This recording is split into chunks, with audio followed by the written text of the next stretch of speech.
ಮತ್ತೊಂದು ಕಡೆ CM ಸಿದ್ದರಾಮಯ್ಯನವರ ವಿಚಾರಕ್ಕೆ ಬರೋಣ. ಈ ಹಿಂದೆ ಅಲ್ಪಸಂಖ್ಯಾತರಿಗೆ 10,000 ಕೋಟಿ ರೂಪಾಯಿ ಅನುದಾನ ಘೋಷಣೆ ಮಾಡಿದರು. ದೊಡ್ಡ ವಿವಾದಕ್ಕೆ ಗುರಿಯಾಗಿದ್ದರು. ಆಮೇಲೆ ದೇಶದ ಆಸ್ತಿಯನ್ನು ಹಂಚ್ತೀನಿ ಅಂತ ಹೇಳಿದಾಗ ಟೀಕೆ ಟಿಪ್ಪಣಿ ಶುರುವಾಯಿತು. ಮತ್ತು ಅವರದಕ್ಕೆ ಕ್ಲಾರಿಟಿ ಕೊಟ್ಟರು, ನೋಡ್ರಪ್ಪ ನಾನು ಹೇಳಿದ್ದು ಎಲ್ಲರಿಗೂ ಹಂಚ್ತೀನಿ, ಕೇವಲ ಮುಸ್ಲಿಮರಿಗೆ ಮಾತ್ರ ಹಂಚ್ತೀನಿ ಅಂತ ಹೇಳಿಲ್ಲ ಅಂತ ಹೇಳಿ. ಇದೀಗ ಕಾಂಗ್ರೆಸ್ ಸರ್ಕಾರ ಮತ್ತೊಂದು ವಿವಾದಾತ್ಮಕ ಕಾರ್ಯಕ್ಕೆ ಕೈ ಹಾಕಿದೆ. ಮುಸ್ಲಿಂ ಏರಿಯಾಗಳ ಅಭಿವೃದ್ಧಿಗೆ 1,000 ಕೋಟಿ ಮೀಸಲಿಟ್ಟು ಕ್ರಿಯಾಯೋಜನೆ ಸಿದ್ಧಪಡಿಸಲು ಸರ್ಕಾರ ಅಲ್ಪಸಂಖ್ಯಾತ ಇಲಾಖೆಗೆ ಸೂಚನೆ ನೀಡಿದೆ. ಹಾಗಿದ್ರೆ ಯಾಕೆ ಇದು ದೊಡ್ಡ ಟೀಕೆ ಆಗ್ತಾ ಇದೆ ಅಂತ ಹೇಳಿದರೆ, ಮೊನ್ನೆ BJP ಅವರು ಒಂದು ಟ್ವೀಟ್ ಮಾಡಿದರು, SC/STಗಳಿಗೆ 0, ಹಿಂದೂಗಳಿಗೆ 0, ಅಲ್ಪಸಂಖ್ಯಾತರಿಗೆ ಬಂಪರ್ ಅಂಥೇಳಿ. CM ಸಿದ್ದರಾಮಯ್ಯ ಅಲ್ಪಸಂಖ್ಯಾತರಿಗೆ ಬಂಪರ್ ಕೊಡುಗೆಯನ್ನು ಕೊಡ್ತಾ ಇದ್ದಾರೆ ಅನ್ನುವಂಥ ಆರೋಪವನ್ನು BJP ಮಾಡ್ತಾ ಇದೆ. ಅಲ್ಪಸಂಖ್ಯಾತರ ಕಾಲೋನಿ ಅಭಿವೃದ್ಧಿಗೆ 1,000 ಕೋಟಿ 1,000 ಕೋಟಿಯ ಕ್ರಿಯಾಯೋಜನೆ ಸಿದ್ಧಪಡಿಸಲು ಸೂಚನೆಯನ್ನು ಕೊಟ್ಟಿದ್ದಾರೆ. ಮುಸ್ಲಿಮರು ಹೆಚ್ಚಾಗಿರೋ ಕಡೆ ಮೂಲಸೌಕರ್ಯ ಭಾಗ್ಯ, ಮುಸ್ಲಿಮರು ಹೆಚ್ಚಿರೋ ಪ್ರದೇಶ ಗುರುತಿಸಿ ಅಭಿವೃದ್ಧಿಪಡಿಸಬೇಕು ಅಂತ ಹೇಳಿದ್ದಾರೆ. ಇದರ ಜೊತೆಗೆ ಅಲ್ಪಸಂಖ್ಯಾತ ವಿದ್ಯಾರ್ಥಿಗಳಿದ್ದಾರಲ್ಲ, ಅವರ ವಿದ್ಯಾರ್ಥಿ ವೇತನಕ್ಕೂ ಕೂಡ ಬಂಪರ್ ಅನುದಾನವನ್ನು ಘೋಷಣೆ ಮಾಡಿದ್ದಾರೆ. ಹೆಚ್ಚುವರಿ ವಿದ್ಯಾರ್ಥಿ ವೇತನಕ್ಕೆ ಇನ್ನೂ 40 ಕೋಟಿ ಜಾಸ್ತಿ ಕೊಟ್ಟಿದ್ದಾರೆ. ಯಾಕೆ ಅಂತಂದರೆ, ಈ ಮುಸ್ಲಿಂ ವಿದ್ಯಾರ್ಥಿಗಳ ವಿದ್ಯಾರ್ಥಿ ವೇತನವನ್ನು ಕೇಂದ್ರ ಸರ್ಕಾರ ನಿಲ್ಲಿಸಿದೆ ಅಂತೆ. ಆ ಕಾರಣಕ್ಕಾಗಿ ಅವರಿಗೆ ತೊಂದರೆ ಆಗಬಾರ್ದು ಅಂತೇಳಿ 40 ಕೋಟಿ ಹೆಚ್ಚಿಗೆ ಕೊಡ್ತಾ ಇದ್ದೀವಿ ಅಂತ.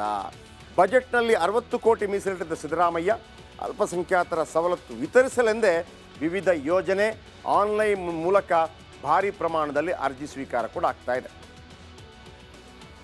ಓಕೆ ನೋಡಿ, 40 ಕೋಟಿ ಕೊಟ್ಟಿದ್ದಾರೆ, ಆಮೇಲೆ 60 ಕೋಟಿ ಮೀಸಲಿಟ್ಟಿದ್ದಾರೆ ಬಜೆಟ್ನಲ್ಲಿ, ಆಮೇಲೆ ಅಲ್ಪಸಂಖ್ಯಾತರಿಗೆ ವಿವಿಧ ಯೋಜನೆಗಳು, ವಿದ್ಯಾರ್ಥಿ ವೇತನ ಕೇಂದ್ರ ಸರ್ಕಾರ ನಿಲ್ಲಿಸಿದೆ ಅಂತೇಳಿ ಎಕ್ಸ್ಟ್ರಾ 40 ಕೋಟಿ ಕೊಡುವಂಥ ಒಂದು ಮನಸ್ಸನ್ನು ಮಾಡಿದ್ದಾರೆ. ಇದಕ್ಕೆ BJP ಈಗ ತೀಕ್ಷ್ಣವಾಗಿ ಪ್ರತಿಕ್ರಿಯೆಯನ್ನು ಕೊಡ್ತಾ ಇದೆ.